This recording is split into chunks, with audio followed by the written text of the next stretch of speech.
حدیث کے مطابق بنانے کے بجائے قرآن و حدیث کو اپنے علماء کے مطابق ڈھالنے کی کوشش کی گئی، یعنی بجائے قرآن و سنت کا غلام بننے کے وہ لوگ قرآن و سنت کو اپنے علماء کے فتوے اور اپنے علماء کی باتوں کا انہوں نے غلام بنا دیا۔ میرے عزیز، میرے دوست، اس طرح کی باتیں پیدا ہونے لگیں اور اس طرح سے اختلافات وجود میں آئے۔ میں نے آپ سے یہ عرض کیا کہ یہ اختلافات جو ہیں یہ ہوں گے اور ہوتے رہیں گے، لیکن ان اختلافات کو قرآن و سنت کے ڈھرے پر رکھ کر کے اور قرآن و سنت کے کسوٹی پہ رکھ کر کے ان اختلافات کو ختم کرنے کی کوشش کی جائے، چاہے وہ عقیدے کا اختلاف ہو، عمل کا اختلاف ہو یا اخلاق کا اختلاف ہو۔ مشکل کہاں پیدا ہوتی ہے؟ جہاں لوگ تعصب کرنے لگتے ہیں، زبردستی کرنے لگتے ہیں اور قرآن و سنت کو ایک دم اس کی تعویلات کرنے لگتے ہیں، بجائے اس کے کہ اللہ اور اس کے رسول کی باتوں کو من وعن شرح صدر کر کے تسلیم کر لیا جائے۔ اس کے بجائے لوگ اپنے اپنے جماعتوں کے مطابق قرآن و سنت کو ڈھالنے کی اور بنانے کی کوشش کرتے ہیں۔ تو یہی حال آئیے، یہ جماعتیں، یہ تحریکیں یہ جب سے پیدا ہوئیں،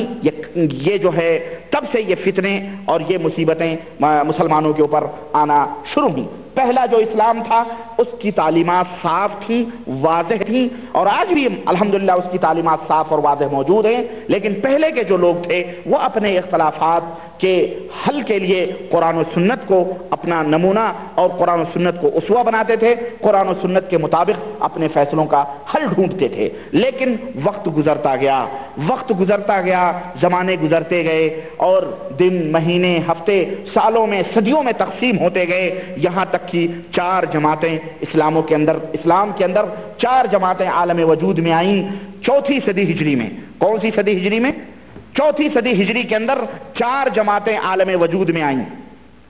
حنفی، شافعی، مالکی اور حنبلی۔ اس طرح سے وہ اسلام جو لوگوں کی غلامی سے نکال کر اللہ واحد کی غلامی کے اندر ڈالنے کے لیے لوگوں کو آیا تھا، وہ اسلام جس نے توقع غلامی کی زنجیروں کو توڑ دیا اور اللہ اور اس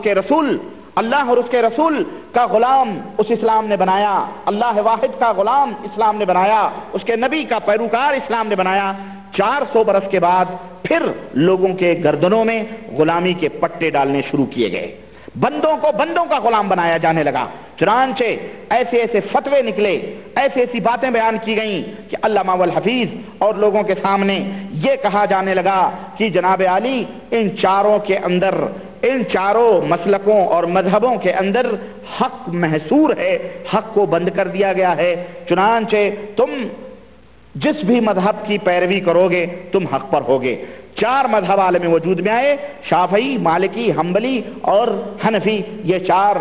مذہب آئے۔ اب تقریریں ہوں کہ کیسٹیں ہوں یا فتووں کی زبانیں ہوں یا مفتی ہوں یا علماء ہوں یا مولوی ہوں، آپ ان سے جب بھی کوئی بات پوچھیں تو وہ اپنے اپنے مذہب اور اپنے اپنے جماعت اور اپنے اپنے فرقے کی باتیں لوگوں کے اندر انہوں نے بیان کرنا شروع کر دیں اور اپنے اپنے بزرگوں، اپنے اپنے مولویوں، سادھوؤں، سنتوں اور اپنے اپنے مہنتوں کی طرف دعوت دینا انہوں نے شروع کر دیا، اور انہی کی تعلیمات اور انہی کی تعریف اور انہی کی لکھی ہوئی کتابیں اور اس طرح سے اپنے اپنے علماء کی باتیں بجائے قرآن و سنت کے درس دینے کے اپنے اپنے مولویوں، اپنے اپنے علماء کی باتیں انہوں نے لوگوں کے اندر پھیلانا شروع کر دیں اور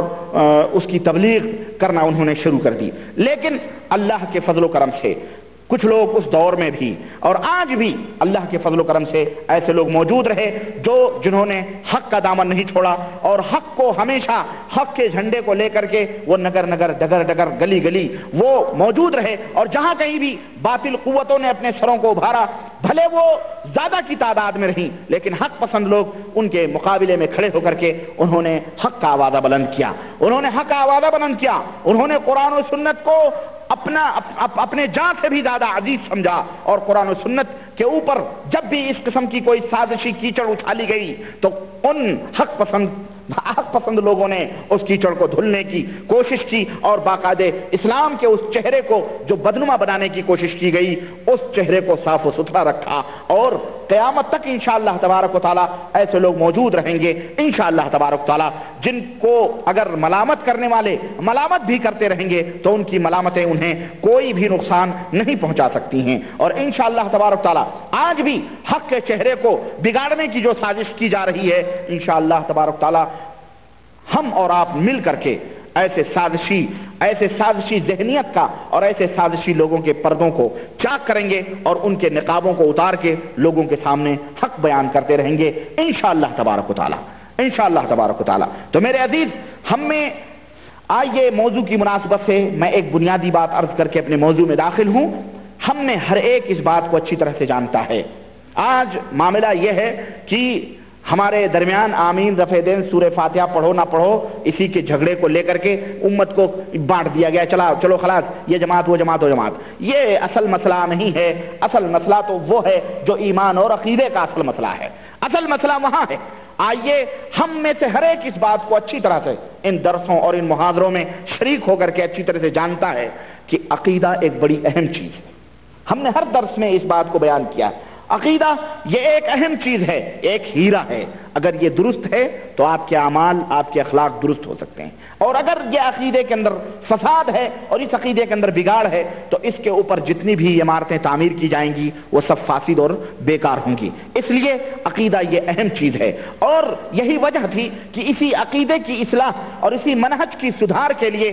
اللہ وحدہ لا شریک نے انبیاء علیہ السلام کا سلسلہ جاری فرمایا۔ اللہ وحدہ لا شریک نے نبیوں کو بھیجا اور سب کو اسی عقیدے کی اصلاح کی دعوت دی۔ اللہ وحدہ لا شریک نے اسی عقیدے کی اصلاح کے لیے قرآن کریم کو نازل فرمایا، اور اپنے نبیوں کو انہوں نے اللہ تعالیٰ نے کتابیں بھی عطا فرمائیں، اسی لیے تاکہ انسان کا عقیدہ ستھرا رہے اور صحیح راستے کے اوپر اس کا عقیدہ ہو، قرآن و سنت کے مطابق اس کا عقیدہ ہو۔ تو میرے عزیز، دعوت توحید دینے والے شروع سے لے کر کے اللہ تبارک تعالیٰ نے نبیوں کا سلسلہ جاری فرمایا، رسولوں کا سلسلہ جاری فرمایا، اور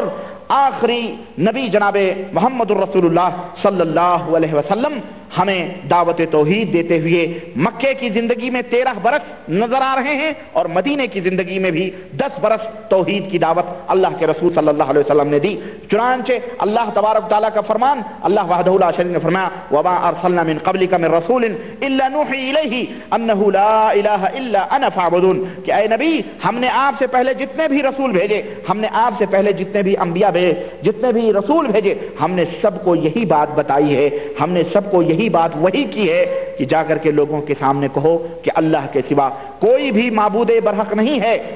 سوائے میرے، تو اے لوگوں صرف میری عبادت کرو، میری بندگی کرو۔ چنانچہ اسی عقیدے کو لے کر سلف صالحین کی عظیم جماعت کھڑی ہوئی، اور اس عقیدے کو صحابہ کرام نے ملک پھیلایا اور دنیا کے گوشے گوشے میں اس کو پھیلایا۔ اسی منہج اور اسی عقیدے کو اپنے سینے سے لگا کر سلف مشرق و مغرب اور شمال و جنوب کے اندر پھیل گئے، تاریکیاں مٹتی گئیں، ظلمتیں چھٹتی گئیں، اور توحید و سنت کی روشنی چاروں طرف پھیلتی گئی، اور غلامیت کی بیڑیاں کٹنے لگیں۔ وہ بندے جو بندوں کے غلام تھے اب وہ اللہ اور اس کے رسول صلی اللہ علیہ وسلم کے غلام ہو گئے۔ وہ لوگ جو ڈاکو تھے، وہ لوگ جو لٹیرے تھے، وہ لوگ جو بدکار تھے، وہ لوگ جو زناکار تھے، وہ فاحشہ تھے، سود خور تھے اور حرام کاریوں کے اندر ملوث تھے، وہی لوگ دیکھتے ہی دیکھتے اسی قرآن و سنت کے اوپر عمل کر کے دنیا کے قائد اور دنیا کے رہنما اور دنیا کے امام بن گئے، دنیا کے امام بن گئے۔ وہی لٹیرے جو لوگوں کو، وہی قاتل، وہی بدکار متقی اور پرہیزگار بن گئے دنیا کے اندر، اور دنیا کے اندر امن و شانتی آ گئی۔